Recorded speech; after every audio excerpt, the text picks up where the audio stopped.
Hey, welcome back to the Paddock Pulse podcast. We are in the thick of our Triple Crown Trail. The Derby is done. We're moving on to Preakness. And we're also in the thick of talking to different groups and partnerships about how you, as a listener and fans of the sport, can get involved in racing as owners and how you can get in the winner's circle. No stranger to a winner's circle near you is Mike McMahon of Bourbon Lane. They have incredible success in their history of partnerships, but even more as of late. Welcome to the podcast, Mike. Hey, thank you, neighbor. Nice to see you. Yeah, we're a bunch of neighbors here today. So yeah, tell us a little bit about Bourbon Lane and what makes you guys special and unique, Mike. That's awesome. Thanks for the invite first to both of you, both Leahs. Let's see. So, Bourbon Lane started in 2010. Jamie Hill and I started it. We wanted to have a relationship to bourbon. We are involved in Pinhook Bourbon, and we wanted to have a partnership that was really designed for either an entry level person or someone with experience, and kind of large or small. So, there would be a nice mix, and we wanted to give people a fair chance at success and then becoming long-term players in the business, whether that be as owners or breeders, or we've even started a trainer, which is really cool. We definitely want to give people that kind of really good experience, educational, tons of access, and then just grow it from there. So I think it is a little bit unique because of that. Awesome. And you said tons of access. What does that look like? Like behind the scenes, like give me Hmm. behind the scenes of like a race day or a training day Sure. or what it looks Yeah. like. So, Jamie and I both really enjoy the backstretch, and we both have worked on the backstretch. Obviously, we've owned a lot of horses and we have licenses in a lot of states. So it's pretty normal for us to be at our horses' workouts in the morning. We use the calendar app on our iPhone to tell all of our partners that pay attention to their calendar when our horses are working, in particular when we're going to be there, so that they know to reach out to us that we're going to have a work. As you guys know, both in the business with trainers and workouts, is definitely pending on the weather and what else is going on. So there's a lot of changes, and I think a lot of people, they don't try to schedule workouts because it's hard to schedule them, but we really do. We put them right on the calendar, and if it changes from 8 to 9:30, we change the date in the calendar from 8 to 9:30. So everybody's getting those updates in real time. So that's access in the morning. It's really nice that our trainers like to use jockeys, so there's always jockeys around the barns. Our partners get to meet jockeys, and I think that's really a cool part of the partner experience for most people. Like Brian Hernandez, who's about one of the most awesome, humble people in the world, is always around Ian's barn, and he's so accessible. Like, and for our people that are loving Netflix and the show, like, Brian's there, and by the way, he hasn't changed at all, which is great. He's not like a superstar. He didn't turn into Michael Ivorone overnight or anything like that. So he's totally the same guy he always was. He still rides our horses, and it is great access like that. Race days a little bit, obviously it depends where you are. Saratoga race day for us is usually we have a box, obviously, and we always invite partners to use our box at Saratoga. Same thing at Keeneland. We have a box there, and we invite our partners to use our box. Saratoga's usually, one of the fun things about Saratoga is that backstretch for watching. We do like a backstretch day when we're not doing the box. The box gets a little overwhelming sometimes with the jackets and the collared shirt. The whole the ties and pocket square set. We're kind of okay with that, but we're really kind of t-shirt and flip-flop guys too. So we like to do that in the afternoon sometimes. Nice. We tend to get a large group of partners, at most of our races. I mean, it seems like there's always a half dozen to, a dozen, but we're not such a big partnership that it's like 50. I mean, and maybe for when Bourbon War was in the Triple Crown, we got 50s. But for the most part, we're kind of like a 15 person party at the races. Are we reconnecting? It's okay. No, I think you're good. I caught you. I caught the Okay. end. You said you like had about 50 people. You said recently Just on a race day. we 50 is like super large for us. We're much smaller than that, really. Like 50 was the biggest ever, and I think that was when Bourbon War ran in the I guess the Belmont was his biggest race ever, or maybe it was the Yeah. Florida Derby, you know. But for the most part, we're like 10 to 15 people at the races, so everybody gets great seats, and yeah, we always try to have a little fun and celebrate. Even the night before, we'll get together because sometimes you don't want to celebrate after the race because it is hard to win, but it's I, great to celebrate the night before. I'm a huge fan of celebrating before because you Yeah.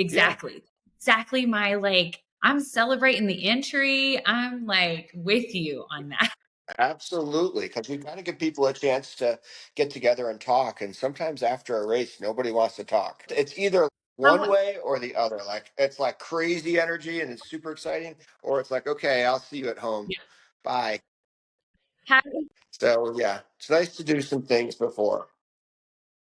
how do you think the Vax would like it if you had like a draw party? Because you can go to the draw of any race, right? Yeah, that would be interesting. Well, so we're all going to be in the racing office Yeah. on a Wednesday. The racing office people are hearing this and freaking out.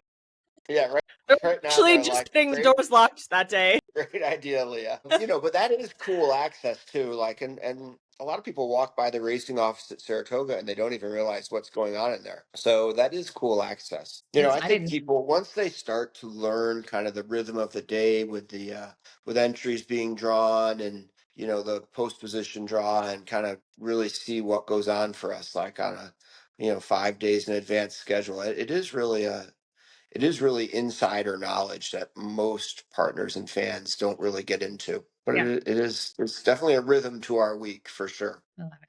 Leah, you had some questions. You wanted to ask some like financials types questions? Yeah, one of the things that when we were talking about who we were going to have on as guests and we decided to kind of target some of these syndicates and partnerships was just trying to highlight the accessibility to the average or close to average person. There's this concept that thoroughbred racing is the sport of kings and it's impossible to get involved in. And really in the modern age, that's become less and less the case. So you guys are one of those groups that I think does a really great job of making things accessible. Can you just explain to us if someone wanted to get in with Bourbon Lane, what does that initial conversation look like? How much is it going to cost them to play? What is that first initial elevator pitch of what is it going to cost you to get involved in the game?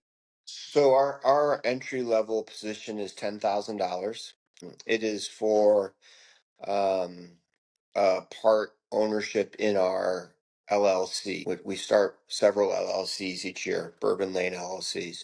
So like right now, we're finishing up our 2-year-old LLC, and to give you an idea, we set a very modest goal of $200,000 to raise $200,000, and in that group of people that contributed 200,000. Some people gave the minimum 10,000, and other partners gave 20,000 or 60,000, and it all adds up to 200,000. So if you put in 10,000, you're a 5% member of that LLC. The interesting thing about that is that 5% is a reasonable interest for a small interest. I mean, there are fractional interests that are so tiny that you just can't believe it, right? But a 5% interest is easy to tell people you own 5% of a horse, and it kind of makes sense. Yeah. We take that 200,000 and we budget 150 for horses, and then 50,000 for startup expenses and budgeted training expenses. The idea is that that 50,000 will last until one of the horses starts earning money.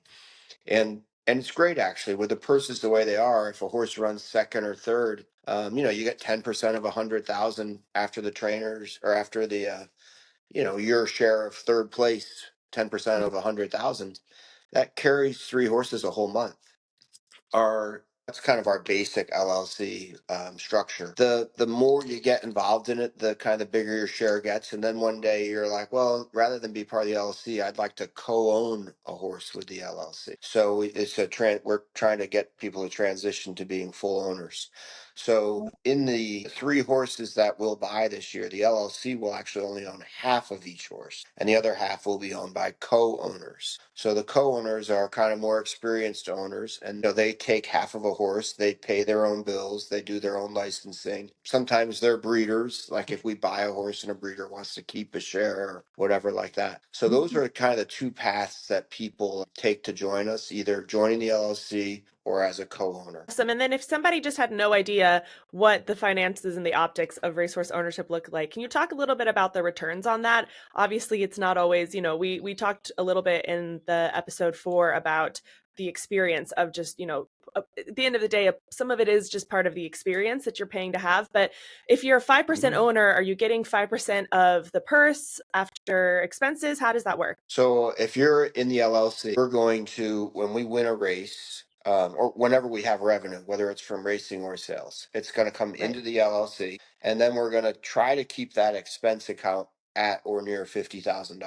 So we're not going to disperse money until that expense account is starting to overflow and we're sitting there with extra.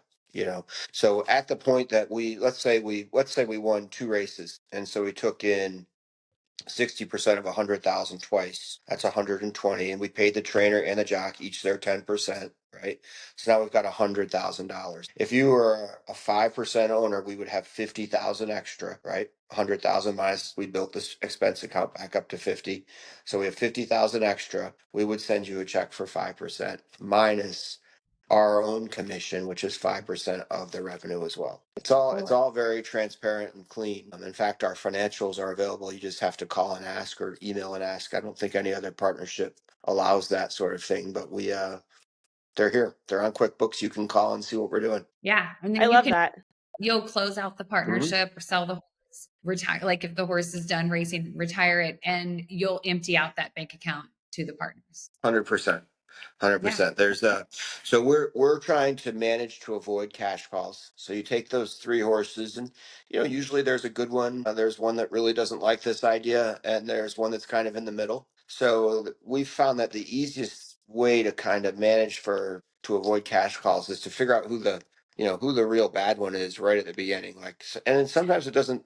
Takes 3 or 4 starts. Sometimes you just, you really wish you had, cut this horse out, but that horse either needs to get sold or retired or whatever.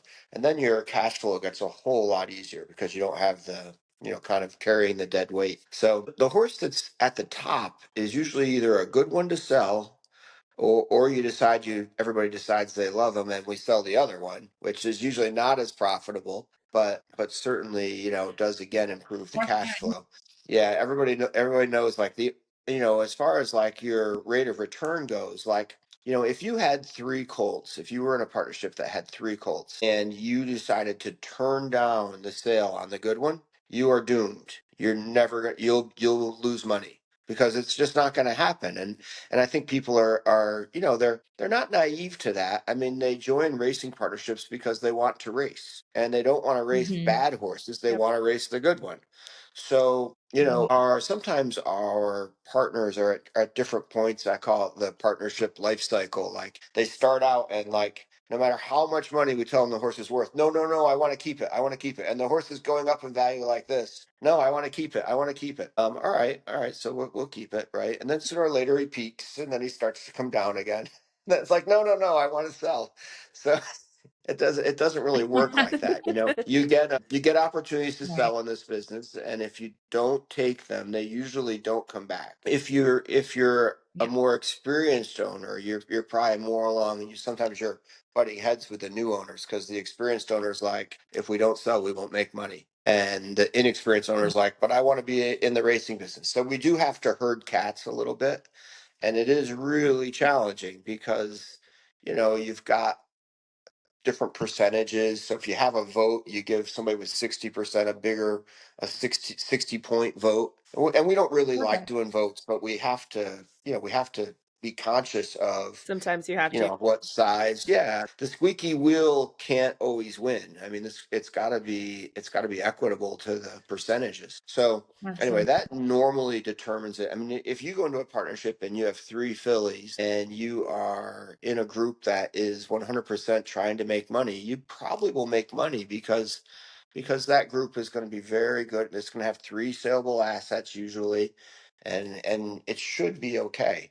But it's such a different thing. Like, yeah, when people ask me, are they getting into racing to make money? I'm like, no, that's not the right thing. I mean, I like people to get into racing first because they get the attachment to the horse and they learn about horses and why this is exciting. But if they start saying, I want to make money, I'm always like, well, you need to get into pin hooking or you need to get into breeding, because racing is challenging and it's fun and it's supposed to be all those things. Like, the catching lightning in a bottle isn't supposed to be easy. So that's what I try to teach people. So what does it look like your say like the purchasing process? Like you will have a mix of Colts and fillies, right? You don't always look for one, like how does Yeah. that buying So process there's go and training process? Sorry.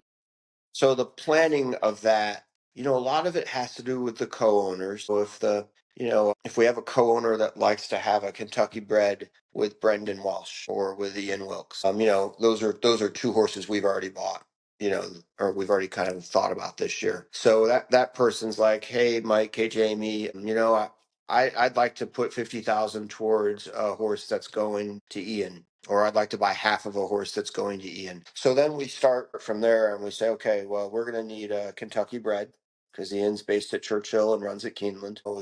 Then we kind of have to decide, our price range. In other words, what's going to fit our LLC members. We might look at what we have at Ian's or what we already have in the partnership to try to balance out Colts and fillies. And then simultaneously, someone else is going to come up and say, hey, I'd like to have a New York bred with Mark Hennig. So, now we've got two co-ownerships with the LLC. And so now maybe one's a Colt and one's a filly. So now we go to the first sale and we find a filly that fits and we're like, that'll be good for Mark because it fits these criteria and we think it'll work maybe at Gulfstream and at Naira. And then we look at the one Ian has and, lo and behold, like that guy's suddenly like, let's do a charlatan. I'd really like to have a charlatan. Okay, well, that makes it a lot easier because now we've got, I think in OBS April there were 25 or something like that charlatans, and really half a dozen of them, well, probably a dozen we didn't really love, and there were some we just couldn't afford.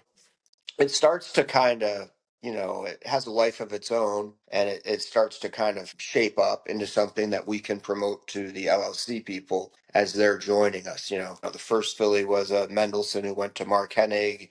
The second one is a Charlatan filly that went to Ian, and now we're going to do a colt and it's going to go to Brendan, and it'll be Kentucky bred. So, the third horse is a Kentucky bred colt, kind of because the first two were fillies. The only thing that we always stress I is that love how that works. well, sometimes it works, sometimes it works. The other situation is that you go to you kind of you make It's plans not and as horses black and laugh, white right? Like as you make like all these great plans people. and then you go to the sale and you can't find one that you love. So Mm, like we've always got the latitude to do something different, but we try to stick to the plan because that's what people are relying on us to provide. Um, we don't want to just go rogue and buy something that no one signed up for, right? right, right. But it leaves a lot of room for karma or chance or Hmm. like, you know what I mean? Like it just the pieces kind of fall and you put it together like a puzzle and Godspeed, Yeah, right. you know? Yeah, let it work. Long may it last, as they say. It is like some people think horse buying is total chance too, and there is a lot of chance to it. I mean, yeah, it is kind of like, yeah, we were looking for this and then we found that, and so there is that component of it. And I think most of the time when I've stumbled across a horse that I really love, like it really sticks out to you. Like it really sticks out to you. And I think that there has to be room for that in the process, of, oh my gosh, Yes. I just saw a beauty. Like that's the one we got to get. Let's try to figure that out. And, as I've done this over the last 30 years, I think you eventually come to the point where you've let some really good horses slip between your fingers because you decided that, no, somebody told me they wanted a filly, so I'm not looking at any colts. And then you see a colt and you're like, oh, forget about him. I'm sticking on the filly plan. And then you'll look back at your notes and that colt was like a really good colt and you'll be like, damn it, why did that happen? So as we develop these lists and the sales, like the list might be 30 or 40 horses, and we'll try to keep track of those other horses and even buy them on spec, if it's too tempting, not to. Yeah. Yeah. And the education that comes with watching those horses that you may have missed, but it wasn't for nothing, right? Let me No, ask never. you, It's always good. you said something and it led me to say it's working. What you've done has worked. Talk about your success this Yeah, year well, I mean, for we're still here. I mean, it's funny, like the term of survivor is kind of a term of endearment, right? I remember speaking to Bill Graves about my parents, and Bill Graves said one thing about your dad, he's a survivor. And I kind of took a little offense to it, like a survivor. What does that mean? But once you've done this for an extended period of time, and we've been through really like these weren't great. The financial crisis wasn't great. COVID wasn't great. We've had major corrections. I mean, I know a lot of people that have left the business during the time that I've been in it, the 30 years professionally that I've been in it. And so for one thing to say thanks to Bill Graves, that's a kind of a badge of honor that I wear. When we started, I started first on my own in 2000. Natanya's, we got married then. She's a big part of our success. She provides, she's a veterinarian and she works at WinStar. She's got a great job. She provides a huge amount of stability. Yeah, that I like what Leah just did there. She's got a little catch. She's good. She's really good. So it does allow me to take some chances. The farm is pretty self-sufficient. On Bourbon Lane, I mean, some of our successes, gosh, we've had a lot. I think we've had over 100, graded stakes horses we've touched, either in pin hooking or in racing or in, breeding. And, it's a yeah. lot of horses. Maybe not a lot that are everyday names. We haven't had a champion in the national scope. We've had plenty of success in the New York scope, right? But I'm really proud of all the stakes horses we've raised and touched. I mean, I think Bourbon Lane. The funniest thing was the very first yearling that we bought was Bourbon Courage, was a $17,000 horse. And I remember working that phasing July sale. Our total budget was $60,000 at that point of the year. And so we really wanted to buy a cheap horse. We wanted to buy like a $20,000 yearling at Phase of July. And we found a horse that we loved and we got him for like 14,000. And I think Jamie thought we had absolutely bought a grenade that was not exploded yet. Like he was like, what did we miss? Where did we miss? And I was like, I don't know. I think this is fantastic. This is like exactly what we needed. And he did have a kind of a he had a weird vet finding that Natanya had been okay with. And it was with him his whole life. And so how fortunate was that? Like the pens, John and Frank were selling them. And they had like 7 vets on them and they thought they were golden. And we were Yeah. the only ones that bid on them. So, Now, how lucky was that? can I interject and like Netanya also passed Justify, right? Yeah. That was another Yeah. vet finding where Yeah. Justify Triple Crown winner. Hmm. He failed a lot of vets too. So Yeah. she is a true treasure. She is a I true think treasure. I think the whole vetting thing is you just never know. Like people will tell you that a horse failed vet, right?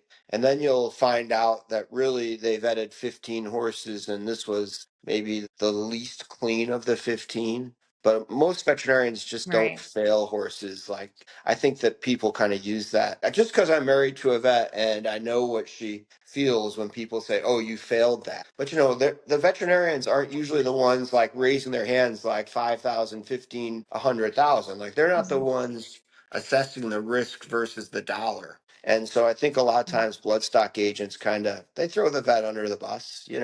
Yeah, so and so didn't give me a clean report. Well, there are no clean reports. These are horses. So Right. I give them a That's a little credit. we can do a Yeah, whole we're definitely going to have a whole podcast on this because it's something that both Leah and we work a lot mostly on the breeding side, and man, do you get kicked in the teeth over these X-rays, and it is often very frustrating. And to your point, Mike, it is very rare for one to just say this is a fail. Usually they'll have the verbiage is like some risk.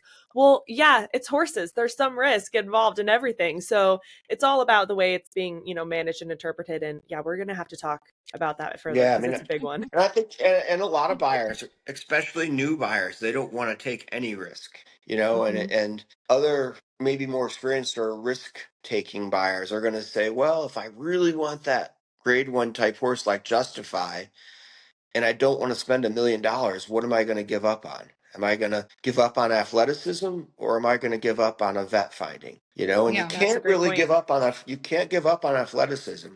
So Sure. you can take your risk another way. Excuse me. You can take your risk another way, and you know, I think vetting provides value in a lot of buys, and Absolutely. certainly we've sold, like even Bourbon War. You know, we had him. I mean, I couldn't believe he RNA'd because he had been vetted by multiple people, and he had just a kind of a weird little apical chip, and it was not in a location they were super used to, and it failed him as a yearling.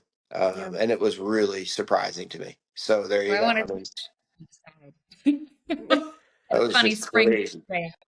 I want to run by you. Okay, Mike, I want you to tell us a little bit about the TCA and Thoroughbred Charities of America, and a little bit about TCA and your involvement with it, and how you guys maintain your horses as they decide to not be racehorses anymore for whatever reason, and things like that. So, my involvement with TCA goes back a long time into the early 90s when TCA was starting, and Herb Mullis and Alaire DuPont, who were neighbors in Delaware, started the TCA. I was at a sale in Maryland, and my dad, who kept a mare for Herb, my mom and dad, I should say, kept a mare for Herb and Ellen Mullis at their farm in Saratoga. And he suggested that I go to this party that was going on at the Mullis's farm in Delaware while I was in Maryland. So I drove over, totally clueless about the TCA, to go to this party, and it was a snowstorm, and it turned out to be the epic party where they were holding a stallion season auction in a tent in a snowstorm. So that was my introduction, and I was like, look at this. Like, I thought this was just going to be, I don't know, just a cocktail party, you know? And so it was really, really eye opening to me, that they were raising money for aftercare because no one else was doing it. I mean, you don't understand. These people invented it. They literally invented this whole idea that a private group, let alone an industry group, could come together, raise money, and have it available for charity. So it was totally eye opening. I was the president of the New York Breeders then. I wasn't really looking for another job. I did that until about 2000, maybe two, I forget, and then uh, I was on the TOBA board, and TOBA has seats with the TCA because the TCA had kind of migrated from Delaware to Kentucky, and so I got a seat, TOBA seat on the TCA board, and Dan Rosenberg was the new president. Herb was still on the board; he was retired. Ellen Mullis was still the treasurer. Mrs. DuPont had passed, but you know, I quickly got involved. I really liked the organization of it. I really liked the care that was taken with the grant raising. So the money's raised and it goes into a big pot, and then the applications from all the 501(c)s come in, and you know, it's a real thorough process to go through those applications. It's led by Aaron Hollowell, who's our executive director, and the committee members are board members from the TCA and TOBA. You know, it's just, I mean, frankly, it's pretty impressive. So, you know, we try to give out $1 million to those successful applications. Of course, that's based on how much money we can raise. So we have to raise money to give money, and that's, you know, a big part of the job is putting on our annual stallion season auction and our bash at the Breeders' Cup and our bid on the Bluegrass. Those are our three current events. We also added a full-time person in development, Leslie Kibler, and Leslie's job is to really seek out those benevolent people that are looking to leave a little money in their last will and testament to the TCA, and that's been huge over the last couple of years and really helps to get us to our $1 million goal. So yeah, it's one of those things where you really, sometimes the business feels like, you know, like you can't make a difference, but TCA for sure you can. So Amen.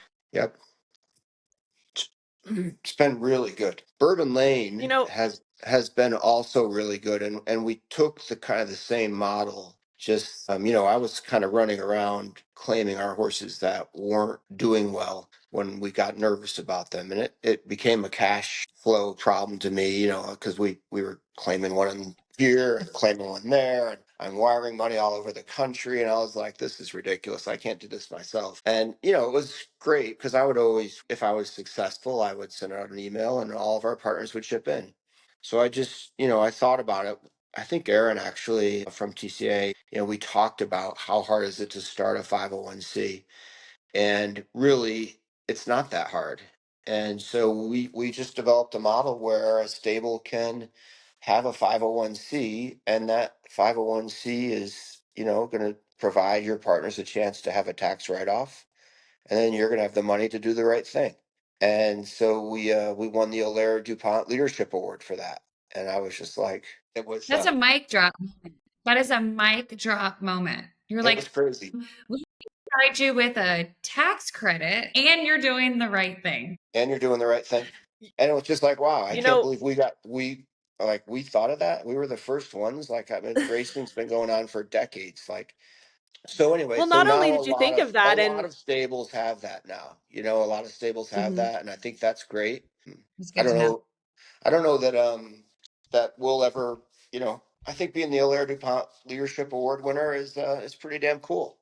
I'm pretty happy heck about yeah. that. And not only did you So, guys develop that program and, you know, kind of spearhead that effort in general across the industry, but you also have continued to support aftercare in really big ways. And one of the things I love about Bourbon Lane is if you go to the website, it's a tab there. There's an aftercare tab. It's right on the homepage. It's very obvious where you guys stand on aftercare. A lot of times as an industry, there are so many people doing amazing work behind the scenes, but we tend to do that like in the quiet for whatever reason. And I yeah. think you Hmm. guys having that in the forefront on your website, making it a part of exactly who you are and your forward facing image is hugely important, and something that I just really respect about you guys because it is so important and you guys are doing so much. So yeah, celebrate it. Yeah. Amen. Well, thank you. Yep. It definitely is part of us. Okay, I think we've reached the point where Leah gets to put you in the hot seat, Mike McMahon.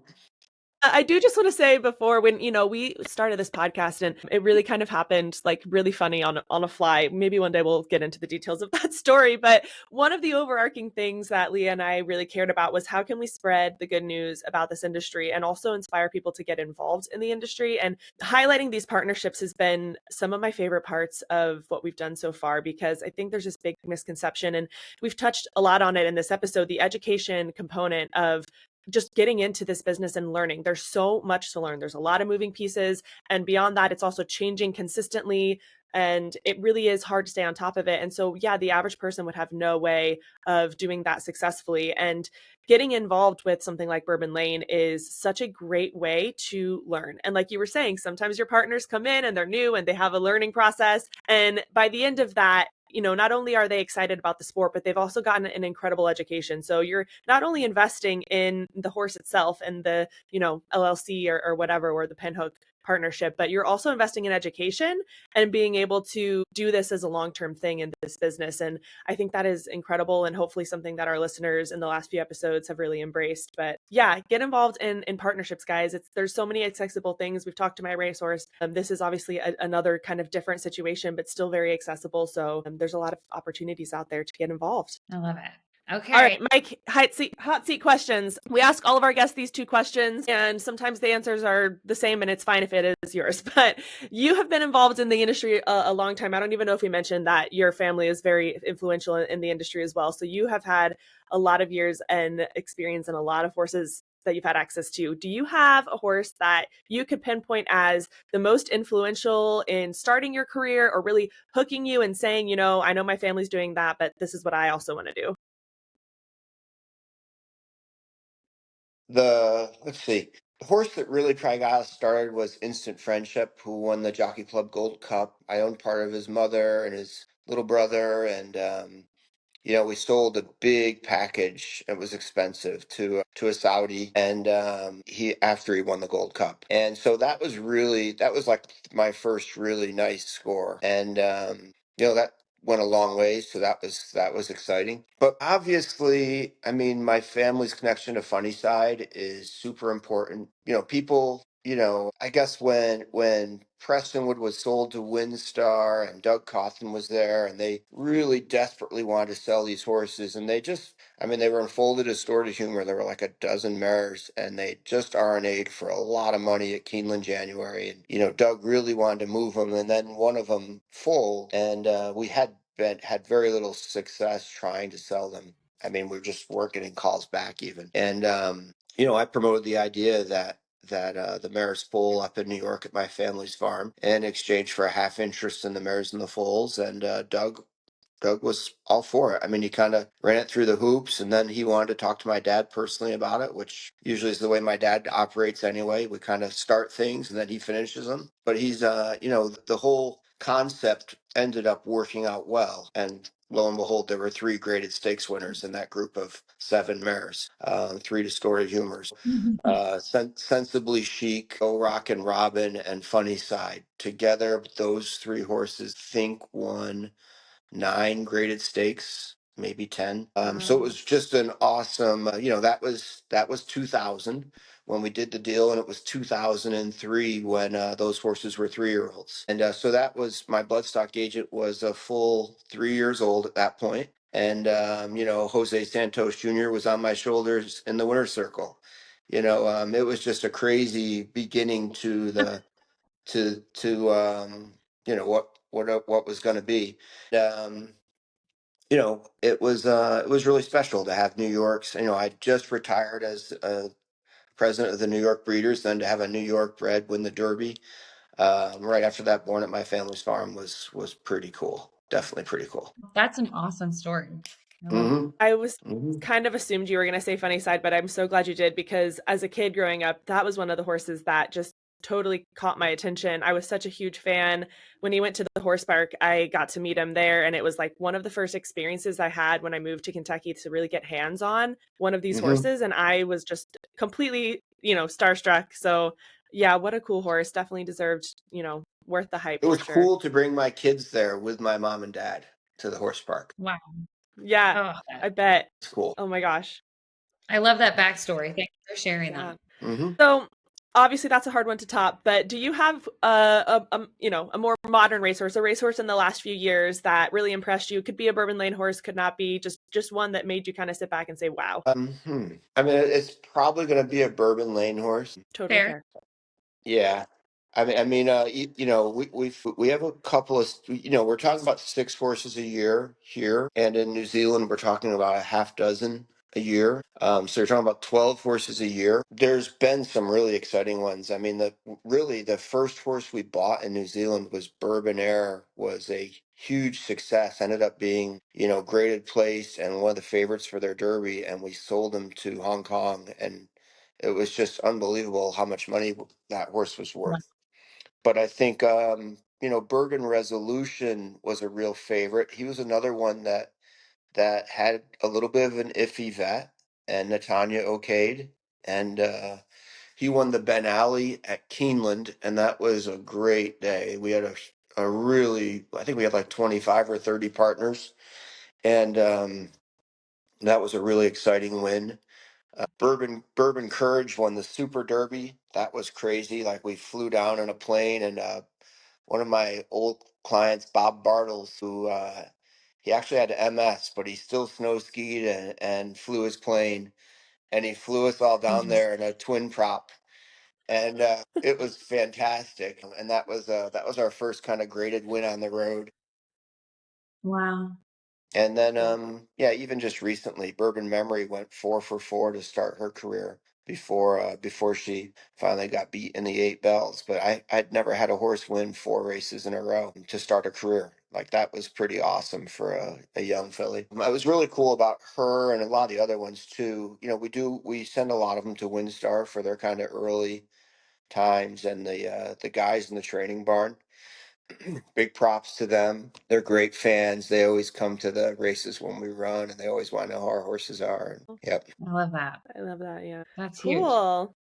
Mike, thank you Finish. so much. Sorry, will you tell me, you told me your current percent in the money. It was high. Can you just, what was that? It's I don't have.